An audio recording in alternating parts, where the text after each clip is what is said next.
விஜய் தொலைக்காட்சியில் ஒளிபரப்பான காற்றுக்கென்ன வேலி, மகாநதி போன்ற சீரியல்லாம் நடித்து மக்களிடையே ரொம்பவே பரிச்சயமானவர் தான் சுவாமிநாதன். காற்றுக்கென்ன வேலியில் சூர்யா கதாபாத்திரமும், மகாநதி சீரியலில் விஜய் கதாபாத்திரமும் பண்ணி ரசிகர்களுடைய மனசில் இடம் பிடித்தவர். இவர் அடுத்து ஒரு சீரியல் பண்ண மாட்டாரான்ற மாதிரி ரசிகர்கள் ஏங்கிக்கிட்டு இருக்காங்க. பிகாஸ் மகாநதி சீரியல் முடிஞ்சு ரொம்ப நாள் ஆயிடுச்சு. அதுவும் விஜய் காவேரி பேரே சேர்ந்து நடித்தா இன்னும் சூப்பராக இருக்குமே அப்படின்ற மாதிரிலாம் நிறைய பேர் நிறைய கருத்துக்கள்லாம் பதிவு பண்ணிக்கிட்டு இருக்காங்க. இந்த நிலையில் ஒரு சில நம்பத்தகுந்த வட்டாரங்கள்லேருந்து நமக்கு கிடைச்ச செய்தியின்படி நம்ம சுவாமிநாதன் அவர்கள் திரும்பவும் விஜய் தொலைக்காட்சியில் ஒரு சீரியலில் நடிக்க இருக்காரு அப்படின்ற ஒரு செய்தி தாங்க கிடைச்சிருக்கு.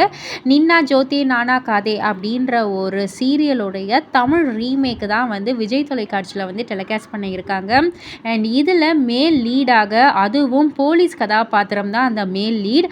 ஸோ அந்த மேல் லீடில் போலீஸ் கதாபாத்திரமாக நம்ம சுவாமிநாதன் அவர்கள் கமிட் ஆயிருக்காங்க அப்படின்ற ஒரு செய்தி தாங்க கிடைச்சிருக்கு. கூடிய சீக்கிரமே ஃபீமேல் ரோல் யார் பண்ண இருக்காங்க அப்படின்றதும் தெரிய வரும். ஃபீமேல் லீட் ரோல் யார் பண்ணுறாங்க அப்படின்றது. ஸோ அது நம்ம லக்ஷ்மி பிரியாவாக இருந்தால் ரசிகர்கள் பயங்கர டபுள் ஹாப்பி தான். பொறுத்திருந்து பார்ப்போம். இதை பற்றி நீங்கள் என்ன நினைக்கிறீங்க, உங்களுடைய கருத்து என்ன அப்படின்றத கீழே உள்ள கமெண்ட் பாக்ஸில் குறிப்பிட்டு சொல்லுங்கள். மறக்காம சேனலை சப்ஸ்கிரைப் பண்ணி பக்கத்தில் உள்ள பெல் ஐகானை கிளிக் பண்ணிவிடுங்க.